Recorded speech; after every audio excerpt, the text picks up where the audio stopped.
Howdy, y'all. This is Proverbs 5 in the ALV for November 5th, 2023.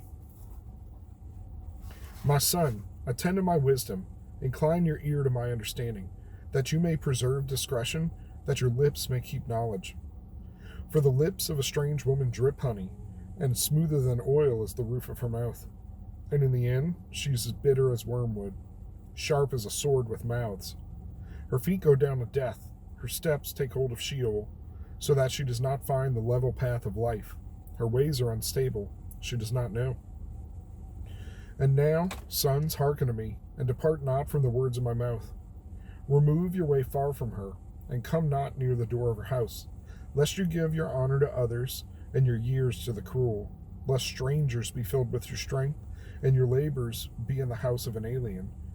And you mourn at your latter end when your flesh and your body are consumed, and say, how I've hated instruction, and my heart despised reproof. Neither have I obeyed the voice of my teachers, nor inclined my ear to those who instructed me. Soon I was in every sort of evil, in the midst of the assembly and the congregation. Drink waters out of your own cistern, and running waters out of your own well. Should your springs be dispersed abroad, and streams of water in the streets? Let them be for yourself alone, and not for strangers with you. Let your fountain be blessed, and rejoice in the wife of your youth. A loving hind and a pleasant doe, let her breast satisfy you at all times, and wonder always in her love. For why should you, my son, wander with a strange woman and embrace the bosom of a foreigner? For the ways of a man are before the eyes of Yahweh, and he makes level all his paths. His own iniquities shall take the wicked, and he shall be held with the cords of his sin. He shall die for lack of instruction, and in the greatness of his folly he shall wander. So, sorry for the glare. I guess I could have moved and tried to figure it out, but got caught up listening to Dr. Tony Evans preach about prophecy and some of the things going on, and Israel's role in it, the church, the Gentiles particularly. A pretty direct chapter, right? I mean, that's an interesting way to put this. That her smoother than oil is the roof of her mouth. That's somehow more graphic than the tongue. But serves the purpose for sure. Sharp as a sword with mouths. That's horrifying. But somehow apropos to a woman's scorn. Or not even scorn necessarily, just the problem you could get yourself into. And then the two-part, right? That her ways, this person, is her paths are not stable, and that she doesn't know the way to life. And then at the end, we get that all the ways of a man are before the eyes of Yahweh. He makes his level all his paths.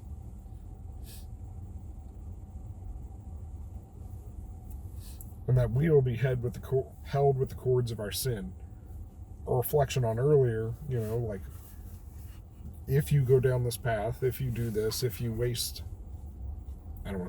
life, I suppose, to be direct, then you run the possibility of disease and fragility and death, and even being alone to go through that alone. So, it talks here about desiring and honoring the wife of your youth. My mom always says, like, you're no spring chicken, you're no spring chicken either. So it's like, as you age together, do so gracefully.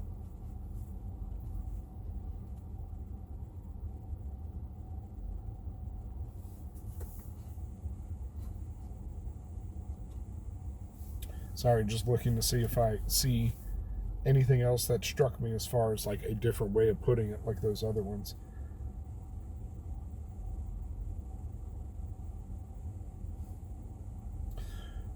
This one struck me, right? A loving hind, a pleasant doe, let her breast satisfy you at all times, and wonder always in her love. For why should you, my son, wander with a strange woman and embrace the bosom of a foreigner?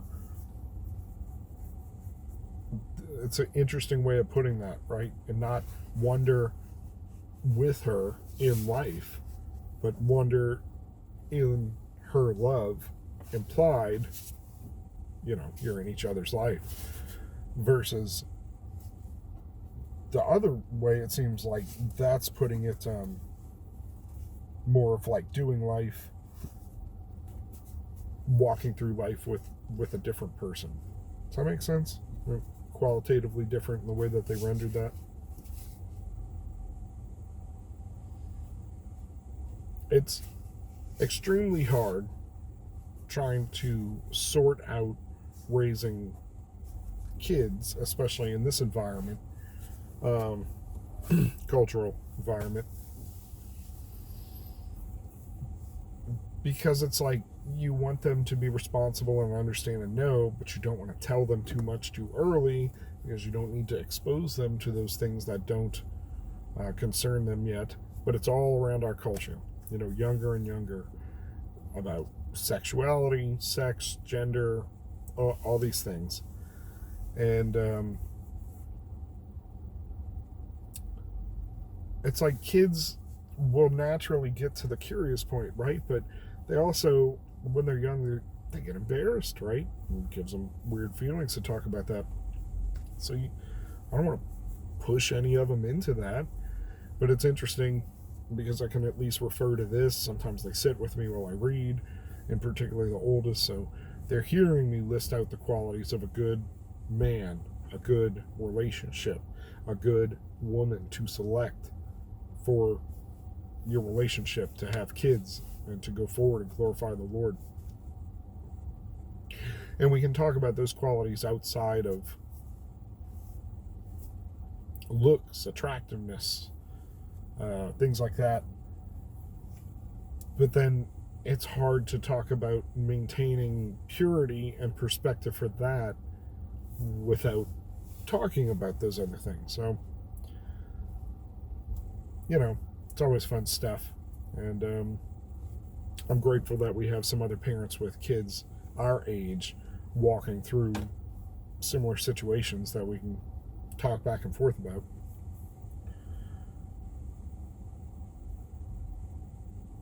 I feel like I don't know that this verse is talked about, or this chapter is talked about enough. Like, can you imagine? Maybe I'm sure I can find it if I go looking for it. Can you imagine, or have you experienced a preacher preaching on this and reading some of these? Now, granted, this is a different translation than anybody's going to have. It's very recent. And you'd be going out of your way to read that in church. But, I can pull on my ESV when I get home and read this chapter, and it would still be relatively spicy, for church as we consider it. I don't know that we should. Scripture is scripture. All scripture's inspired and useful, right? So how are we going to be afraid of Proverbs, Song of Solomon? There's some heavy stuff in Ecclesiastes and Lamentations. It seems like not everything's preached on in a lot of churches. And that's not to say there aren't churches that go through every book of the Bible. I listened to an excellent sermon from Pastor Mark Driscoll yesterday, the live sermon on the spirits of Belial and Hamas, and lawlessness and violence that are overtaking the planet, basically. And that fulfills prophecy, right? Jesus said in the end, it would be like the days of Noah. What were the days of Noah like? They were filled with violence. You know what the word for violence is? They were filled with Hamas. The whole world was filled with Hamas. So, buckle up, buttercups. We got the end of the book. We're starting to see a lot of stuff fulfilled.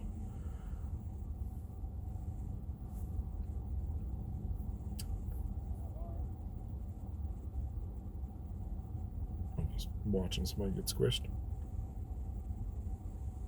You don't have a thing to worry about, right? Similarly, I heard another sermon talking about like eschatology and amillennial, premillennial, postmillennial. I'm in a group of the Tartaria people, you know what I mean? That thinks like Jesus already did come back and reigned, and that's why we have these super duper ornate buildings, but they get demolished all over the planet for whatever reason. And then we've got our pictures of, some of these places that don't exist anymore. So the argument is it possible he came back and reigned for the time specified? I don't think so. But there are questions about the way that history's been written for us and presented, which only confirms the book to me, right?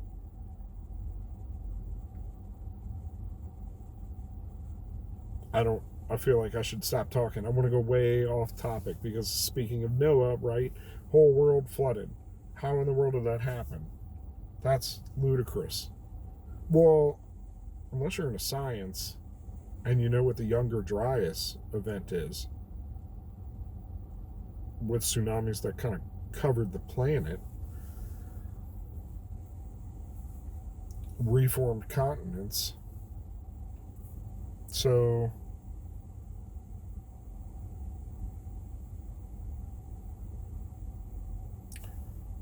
many dating methods of rocks and the carbon methods are either misapplied or don't have a true calibration. So we get wacky results. They tested Mount St. Helens like right after it erupted, and the stuff that had just cooled was testing for like millions of years old. Well, it's like, we saw that. There are pictures.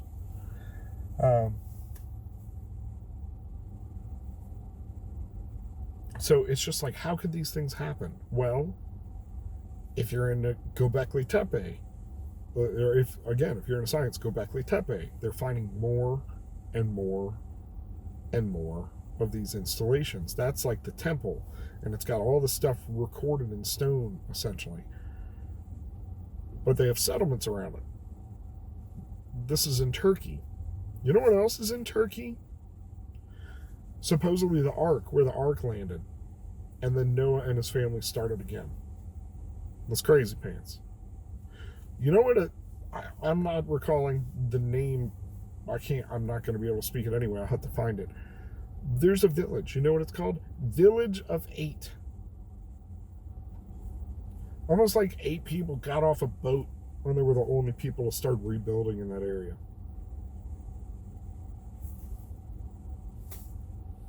Just like we constantly talk about, it constantly comes up in Proverbs. There's no knowledge. There's nothing that can conflict the word of God.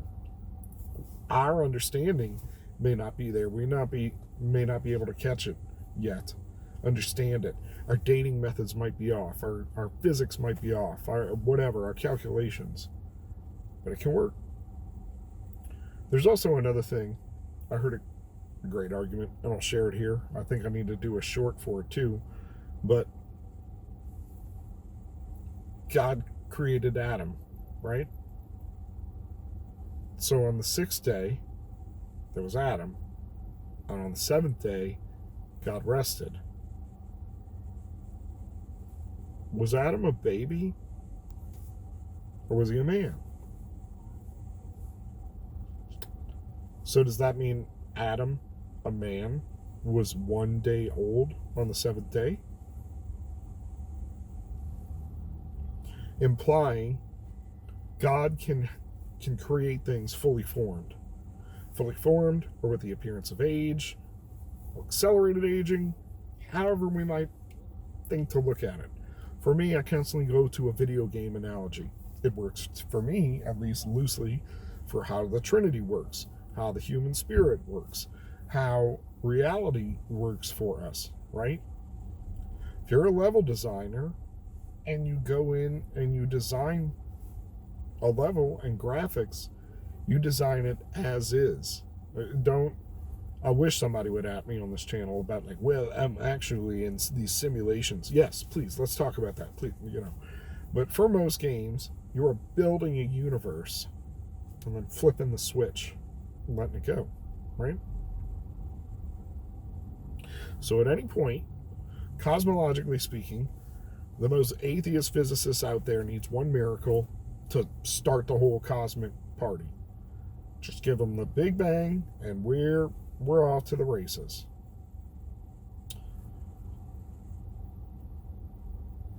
That time scale is debatable too, with the way that space space-time expands, right? And on top of all that, I don't want to get into, say, the gap theory or anything like that, but we don't have time on like when the Lord created angels and when the war happened, and that what those are mysteries we'll find out later.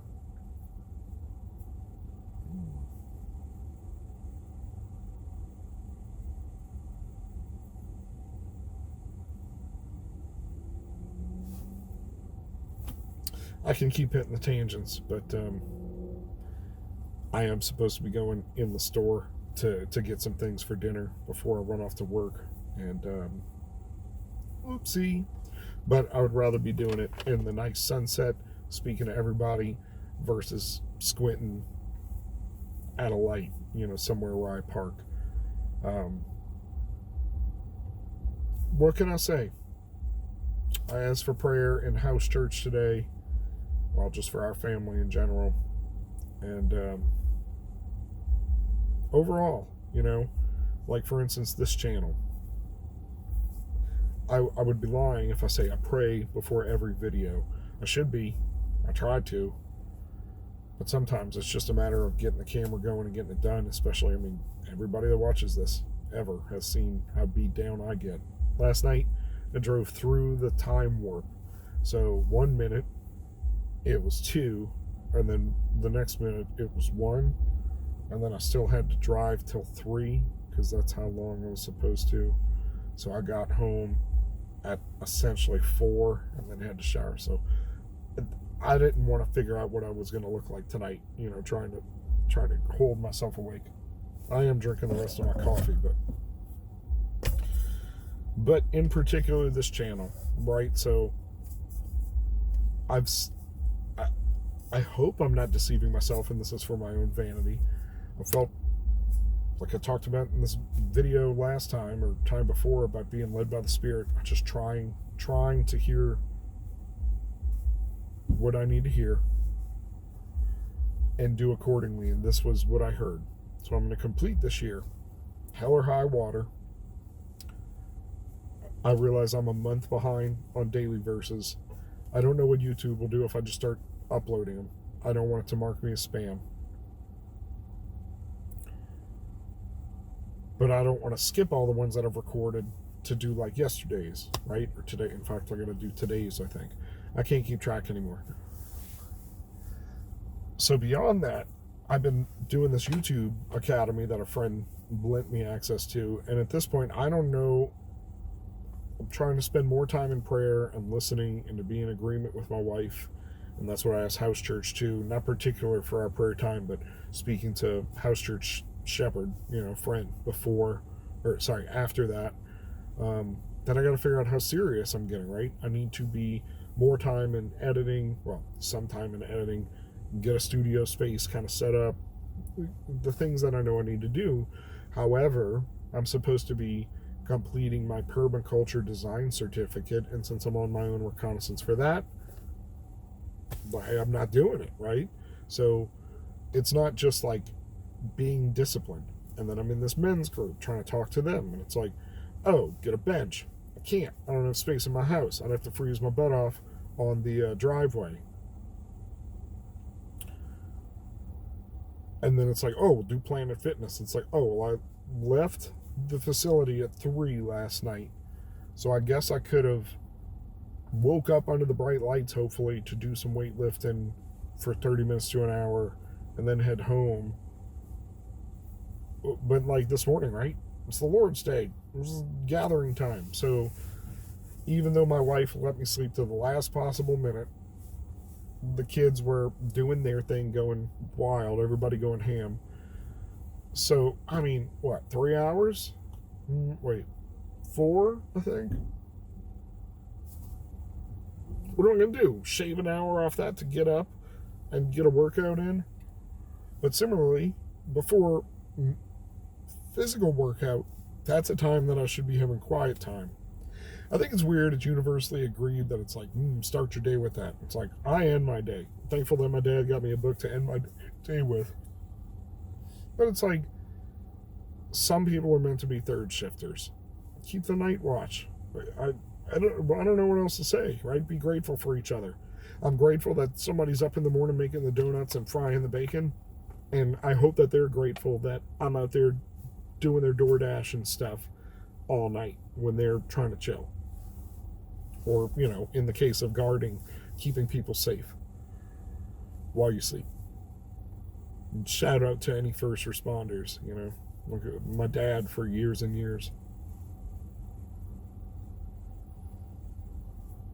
But overall, pray for me.